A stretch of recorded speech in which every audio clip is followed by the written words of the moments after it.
بسم اللہ الرحمن الرحیم۔ السلام علیکم ناظرین، دبئی اور یو اے کی تازہ خبروں کے ساتھ ایک بار پھر ہم آپ کی خدمت میں حاضر ہیں۔ یہ نیوز پہلے کی طرح ہی آپ کو دن کے آغاز سے پہلے اور وقت سے پہلے ہی سینڈ کی جا رہی ہے تاکہ آپ اس دن کے آغاز کا صحیح طریقے سے اندازہ لگا سکیں۔ اور یہ دبئی یو اے کی خبروں کا پارٹ 1 ہے۔ اگر آپ پارٹ 2 دیکھنا چاہتے ہیں تو اس ویڈیو کے ڈسکرپشن میں جا کر آپ لنک پر کلک کر کے پارٹ 2 بھی دیکھ سکتے ہیں، کیونکہ اس میں آپ کے تمام ضروری سوالات کے جوابات جو وہ بھی دیے گئے ہیں۔ تو نمبر 1 پر آپ لوگوں کے لیے بہت ہی بڑی خوشی کی خبر جو وہ شیئر کرتے ہیں کہ دبئی نے سینٹرلائزیشن کے بعد تمام مساجد جو ہے عوام کے لیے مکمل طور پر اب اوپن کر دی ہیں۔ ویسے یہ نیوز اپڈیٹس جو ہے کل والے دن شام کو یہ اپڈیٹ جو وہ دے دی گئی تھی اس بارے میں، لیکن اس بارے میں ایک تازہ ترین نیوز اپڈیٹ جو ہے وہ آج کے دن ہی دے دی گئی ہے کہ آپ کو کیا کیا چیز جو ہے وہ کرنے کی ضرورت ہے اگر آپ مسجد میں انٹر کرتے ہیں یا نماز پڑھنے کے لیے جاتے ہیں۔ تو اس بارے میں یو اے گورنمنٹ نے کچھ تازہ ترین اصول جو ہے وہ بنائے ہیں، اس لیے آپ کو مسجد جانے سے قبل ان اصولوں کو سب سے پہلے دیکھ لینا چاہیے۔ تو اس کی مزید انفارمیشن کے مطابق دبئی میونسپلٹی نے عوام کے تمام ممبروں کو معاشرے کو محفوظ رکھنے کے سلسلے میں اسلامی امور اور خیراتی سرگرمیوں کے محکمہ کے ذریعے اپنائے گئے حفاظتی اقدامات پر عمل پیرا ہونے کی بھی تلقین کر دی ہے۔ اور اس بارے میں یہاں پر یہ واضح کیا گیا ہے کہ جمعہ کی نماز کے اجتماعات پر تاحال پابندی جو ہے وہ برقرار رہے گی، جبکہ ہفتہ کے بقیہ ایام میں تمام 5 وقت کی نمازیں مسجد میں ادا کرنے کی اجازت دے دی گئی ہے اب، جبکہ انڈسٹریل علاقوں میں محنت کشوں کے رہائشی علاقوں میں شاپنگ مالز اور پبلک پارکس میں واقع مساجد تاحال بند رہیں گی۔ اور بتایا یہ گیا ہے کہ کسی بھی مسجد یا عبادت گاہ کی کل گنجائش کے صرف 30% تک نمازیوں اور عبادت کرنے والوں کے داخلے کی اجازت ہوگی۔ عمارتی حکام کا بتانا ہے کہ مسجد کے اماموں اور ملازمین کے کرونا ٹیسٹ جو وہ بھی کیے جا چکے ہیں، اور بتایا اس میں یہ گیا ہے کہ نمازیوں کو جاری کردہ ہدایات پر سختی سے بھی عمل کرنا ہوگا اب۔ تو اس بارے میں یو اے گورنمنٹ کی جاری کردہ ہدایات جو ہے وہ سب سے پہلے دیکھ لیتے ہیں۔ تو نمبر 1 پر انہوں نے کہا ہے کہ تمام نمازیوں کو ہر 2 رکعات کے درمیان خالی صف چھوڑنی ہوگی۔ تو نمبر 2 پر انہوں نے بتایا کہ تمام نمازیوں کے لیے دستانے اور ماسک پہننا اب بھی لازمی ہوگا۔ اور نمبر 3 پر ان لوگوں نے اپڈیٹ دی ہے کہ تمام نمازی مسجد میں اپنی نماز کی چٹائی بھی گھر سے لائیں گے، یعنی کہ مصلی جسے آپ کہتے ہیں، تو وہ بھی آپ کو گھر سے ہی لانا ہوگا۔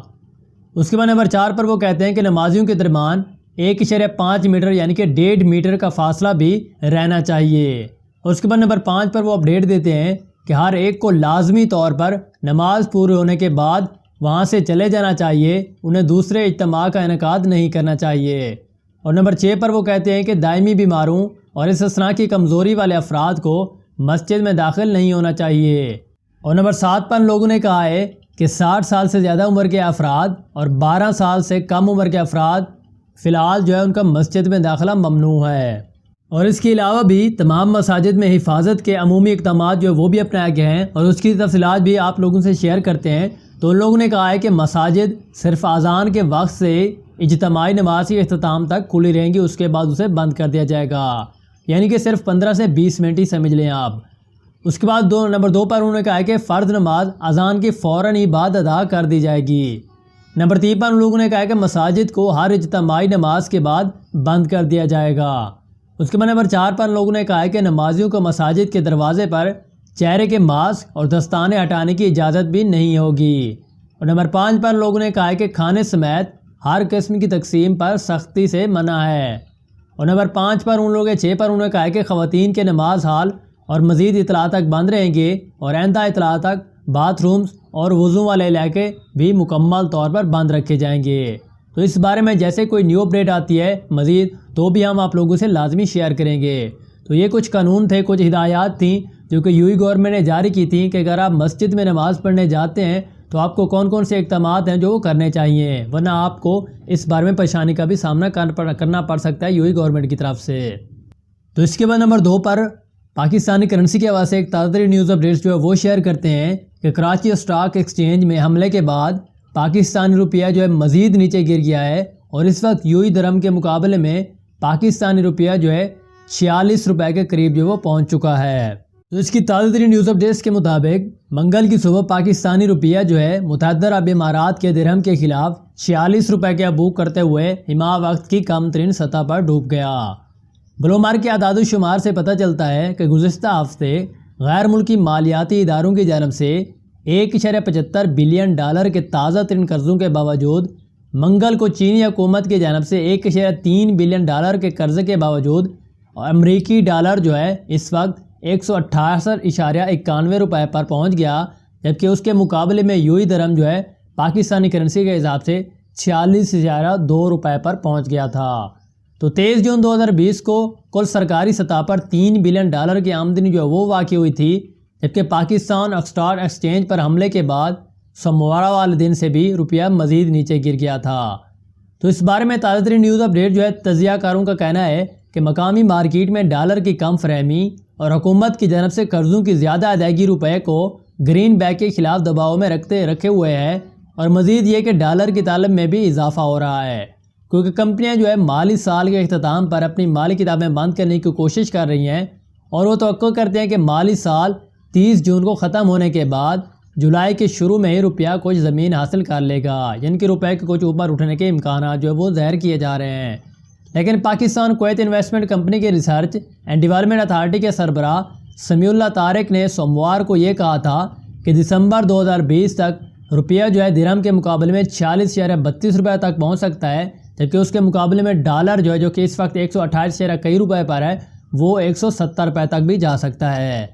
اس کے علاوہ بیرون ملک مقیم پاکستانی کی جانب سے بھی غیر ملکی ترسیلات زر بھی اس زوال پر ہے کہ جنوبی ایشیا ملک کی کرنسی پر دباؤ ڈال رہی ہے۔ کورونا وائرس پھیلنے کے بعد سے ہی اب تک ہزاروں پاکستانی کارکنوں کو امارات اور دیگر خلیجی ممالک میں جو وہ چھوڑ دیا گیا ہے، جس کی وجہ سے ان لوگوں نے پیسے جو ہے اپنے پیاروں کو اس سال جو ہے بہت ہی کم سینڈ کیے ہیں، جس کی وجہ سے روپیہ جو ہے مزید نیچے گرتا جا رہا ہے اور ڈالر اور درہم کی ویلیو جو ہے وہ بھی بڑھتی جا رہی ہے۔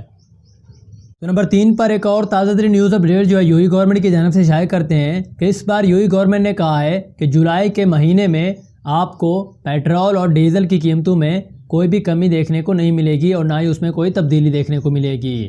تو متحدہ عرب امارات نے منگل کو جولائی 2020 کے مہینے میں فیول کی قیمتوں کا اعلان کیا تھا، جس کے مطابق سپر 98 پیٹرول کی قیمت جو ہے اس وقت 1.91 درہم فی لیٹر ہے، جبکہ خصوصی 95 پیٹرول کی قیمت جو ہے 1.80 درہم فی لیٹر جو ہے وہ مقرر کر دی گئی ہے۔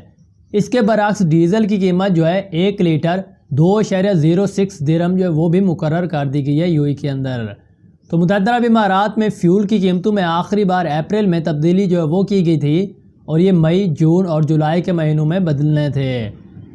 لیکن اس بار یوئی گورنمنٹ نے ایک تازہ ترین نیوز اپڈیٹ جو وہ شائع کی ہے کہ اس بار جولائی میں قیمتیں جو وہ تبدیل نہیں کی جائیں گی، جیسے ہی پہلی قیمتیں تھیں ویسے ہی آپ کو اب قیمتیں جو ہے وہ دیکھنے کو ملیں گی۔ تو اس کے بعد نمبر 4 پر ابوظہبی گورنمنٹ کی طرف سے ایک تازہ ترین نیوز اپڈیٹ جو وہ شیئر کی جاتی ہے کہ ابوظہبی گورنمنٹ نے اس وقت آکسیجن ٹینکوں سے لیس آگ کا پہلا ٹرک جو وہ متعارف کروا دیا ہے، اسے لانچ کر دیا ہے۔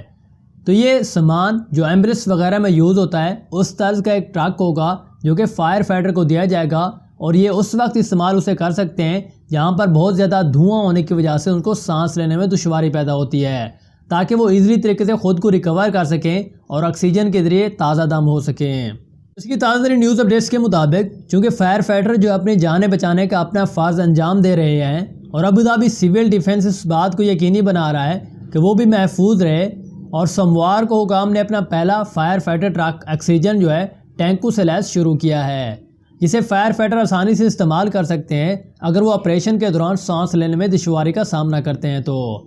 اس کی نیوز اپڈیٹ دیتے ہوئے انہوں نے کہا کہ ابوظہبی سول ڈیفنس نے بتایا ہے کہ یہ ٹرک خطے میں اپنی نوعیت کا پہلا ہی ٹرک ہوگا، اور اس میں جو بھی سامان استعمال کیا گیا ہے وہ ایمبولینس طرز کا ہے۔ اگر آپ کو کسی آگ کو سنبھالنا پڑا جہاں آپ کو کیمیکلز یا بخارات کی وجہ سے سانس لینے میں دشواری کا سامنا کرنا پڑتا ہے، تو آپ اپنی نشستوں سے ہی آکسیجن کی فراہمی حاصل کر سکتے ہیں۔ اور شہری دفاع نے ایک اہلکار سے فائر فائٹر کے بارے میں اور بھی مزید انفارمیشن دی۔